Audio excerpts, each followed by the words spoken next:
Hey guys, welcome back to my channel. If you're new here, hey, what's up? My name is Caitlin, and I finally read Powerless.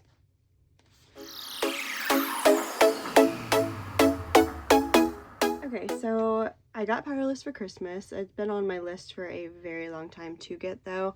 There are 5 books in the series, technically like 3 in the trilogy, the larger, what? The larger 3, so Powerless, Reckless, and Fearless is the trilogy, and then Powerful and Fearful are kind of like other characters is what they are. This is gonna have some spoilers, so watch at your own risk. But yeah, I still don't know how I feel, to be honest with you. Powerless took me a very long time to get through because I didn't really love it at first. Like, it took me a long time to get into it. I just kind of felt like it was Hunger Games with powers, but worse. And I was like, why do I want to read the worst version of something I've already read, you know? But then we got through it and we kept going, and I was like, okay, I adore Kai. Kai is the love interest in the story. I adore Kai. He is amazing. He's hilarious. He's the right amount of morally gray. He is sarcastic and funny, and I adore him. Peyton I really like too. Like, I don't have a disdain for her character. She can definitely, I was gonna say she can be annoying, but honestly not really. Like, I like Peyton, I like Kai. I just didn't love their stories super much. Like, it really was just the beginning. Like, maybe about halfway through we start to get into like some more character development, or like in depth why we're doing the things that we're doing, and I started to really like it. I gave it a 3 stars rating because didn't love it, didn't hate it. Like, it was good. It was good. Not my favorite book I've ever read, but still very good. Then we have Powerful, which ironically is probably my favorite in the whole series, which is probably not the best. I did give this 4.5 stars. I would give it 5 stars. I was so close, but it's so short. Like, I wanted more. This is Adina and Mac's story, so slight spoilers. I freaking adore Adina. She's one of my absolute favorites, and Mac is amazing too. Like, it's very grumpy sunshine is what this is, and I love that. I love Mac. He's so good. This one made me cry, like actually cry. So not like I wasn't sobbing, but there were tears, and I really liked this one. And it's very short. Like, I read this in literally one sitting. And then Reckless is the second of the main trilogy, and I really liked this one. I think this is my favorite of the main trilogy. It's definitely my favorite of the main trilogy. This one is about like her getting away. I didn't even tell you what Powerless is about, really. So Powerless, let's back up a little bit. Powerless, do I want to tell you? I don't want to spoil things, but so Peyton Gray is an ordinary living in an elite world. So basically, if you don't have powers, you are, and Peyton does not. So she is like living life trying to hide. She's pretending to be a psychic like her father taught her before he also, and he was a healer. She saves Prince Kai from a silencer, who's someone that can like stifle powers. Prince Kai is a wielder, is that what they call him? I think so. He can take your power, like not take it, but use it, like borrow your power. He will still use your power, but he will take it too. So he can do everything. So he is silenced and in a lot of pain, and she saves him. An ordinary saves him, but obviously they don't know she's an ordinary at this point. Then she gets entered into the purging trials. I think that's what it's called. You know, the Hunger Games. Goodness. She's now living in the castle because she has to prepare for these games. There's nightly balls. Like, she does a bunch of rebellious stuff. She catches the eye of Kit, who is Kai's brother, who is going to be king once their father passes. And then it's kind of like both brothers are having an infatuation with her. Kai is down bad. Like, he's down bad. Kit is just like infatuated. In the end, she winds up betraying Kit and using him to further her resistance, which is like a group of people that are either ordinaries, sympathizers, or fatals, which are the ones that are also banished, which is like the silencer, mind readers, and people that control other people. I don't remember what they're called. Maybe controllers. We don't actually meet one of those, so I don't know what they're called. yeah, so she betrays him. At the final part of the trials, Adina is killed, which is heartbreaking because I freaking love Adina just because she knows Peyton, and the king wanted it that way because the king knows, he knows who Peyton Gray is. And then she like leaves, runs into the king tries to kill her, she kills him. So that is how that book ends. Kai has like a mental breakdown and tells her to run because he's conflicted on, do I kill the one that just unalived my father right in front of me, because I love her. So like she runs away, and we have Powerful, which is Adina and Mac's story of like how Adina, this is like before Adina came to live with her in the castle to be her seamstress. It's like how she's trying to get there to see her. She meets Mac, they fall in love. Love, love, love.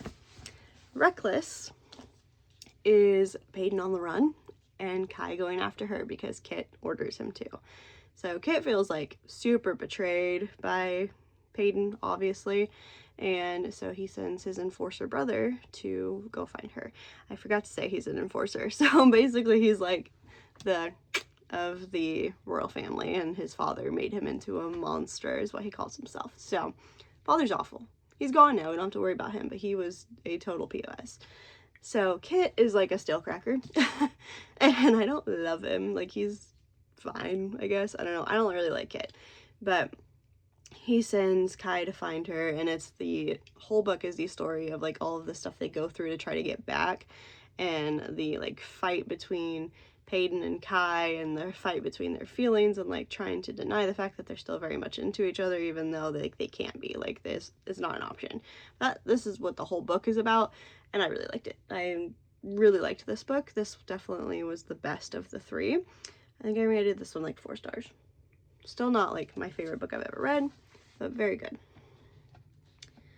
And then at the end, very important part, they finally get back. Kai decides he's not going to take her back to the castle. They're going to run away together. Imperials come, and then they get taken to the castle. Kai pretends like he was going to take her back the whole time. Kit is ecstatic because he didn't think his brother was going to bring her back. He tells them that Peyton is now going to marry Kit. Kai, of course, has a mental breakdown. Fearless, the final in the trilogy, and the thickest by far, is... what is this book about? Like them coming to the realization that Peyton has to marry Kit, even though she's still in love with Kai, and then like trying to figure out a way out of that, but also she doesn't really want to because marrying Kit means they're going to unite Ilia, which is where they live. Ilia has been shut off from the other surrounding countries because they are the only elites. The other countries are all ordinaries, and they didn't want to be tainted. So they've been shut off. They are now starving. Like, everything is falling apart because of this. So Kit wants to save Ilia and open up the borders for trade. So he decides marrying an ordinary is a good way to do that. Neither of them want this marriage. Kit still very much has a disdain for Peyton for, you know, his father, which, fine. And then Peyton is in love with his brother. So they don't want to be together, but they feel like they have to be. So he puts her through more trials because no one wants her on the throne. No one wants an ordinary on the throne. So he's like, you have to prove yourself. Puts her through more trials.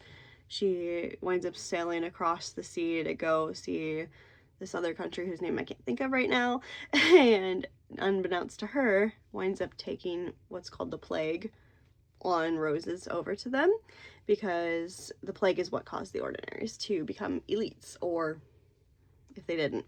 And Kit is going mad because he took a dose of the plague, even though he's already a dual elite, like he's already one of the top dogs. So he was like, I'm gonna be selfish and take more of this and see if I can be more powerful.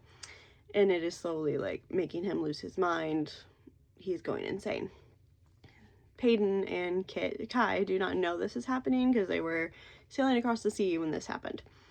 And then they get back. He is kind of upset because he was like, I thought she was gonna be lost to the storm situation.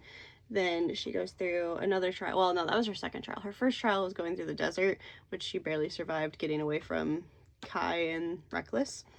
And she does that, comes back, Then she goes across the sea, comes back. Final trial is something that she doesn't know is happening. She gets thrown back into the arena and fights Kai, who is not really Kai, but is actually Mac, because Mac has the same powers, and he wants to unalive her because he blames her for Adina's death. So he goes after her, and they fight, and then at the end, she still thinks it's Kai that she's fighting. At the end, he gives up and realizes he can't do that to Adina, so he sacrifices himself, and she wins.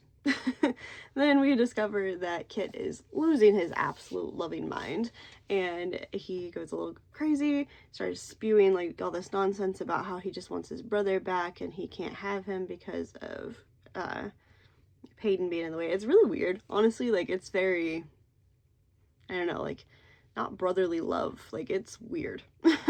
And then of course Kai is like, what are you talking about? Like, you're still my brother. We can make this work all the way around.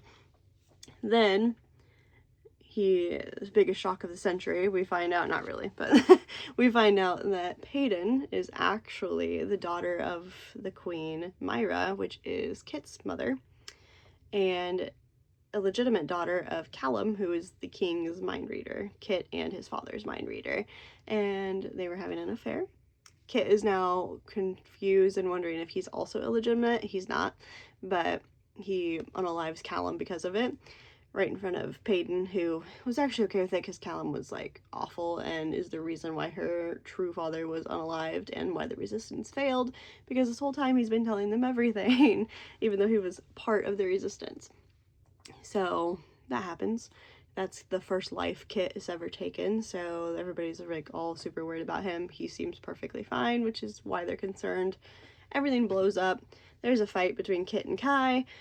Kit is supposed to dodge, doesn't dodge because, again, losing his mind, and he keeps losing like pieces of time, and he forgot where he was doing in the moment. Kai skewers him and holds him in his arms till he goes. Kai is of course heartbroken. After they bury him, Kai becomes king. Kai and Peyton get married. They get a letter from the kingdom across the seas that says, I really hope you had nothing to do with this. I'm choosing to believe you didn't. But we did figure out that the plague was on the roses. So the plague is not spread. Somehow. And then they all live happily ever after. That's the story. Like, it's, I don't know. Obviously, there's a lot I left out. I do think it's worth reading. Like, I did enjoy it, but it's definitely not, like, my favorite thing I've ever read. It was fine. Ending on a very sour note, Fearful. I hated this book. This is a 2-star, maybe 1-star for me. Was not a fan. This is about Kit, who I already said is a stale cracker in my opinion, and Mara, who is Death, who is coming to visit him because he took the plague, and he's like 1 foot in, 1 foot out of the world. So that's like the main part. And then it's also about Lenny and Blair, which I do adore Lenny, so I liked those parts. But Mara was absolutely boring, like so boring. Made Kit look interesting, and I don't like Kit. So I liked half of this book, and this book took me like 3 days to read, and it is the smallest book. Like, I just didn't want to read it. Like, it was not good. So maybe skip that one. You don't really have to read that one, but unless you want to see like Kit slowly losing his mind and like all the things that happened, and if you want to see Lenny and Blair's story, and like I did think their story was cute. I really like Lenny, but that's my thoughts. And basically a retelling of the entire story, so take that for what you will. Yeah, I still would read it. Like, I don't know, it's definitely, again, not the best thing I've ever read, and there is a gnat, gross, but definitely not the best thing I've ever read, but I do like it. Like, it was good. It was good. I think you should read it. So, anyway, let me know if you've read this, what you think down below. Don't forget to like this video before you go, and subscribe so you don't miss out on any more of my future videos. I'll see you guys in the next one. Bye, guys.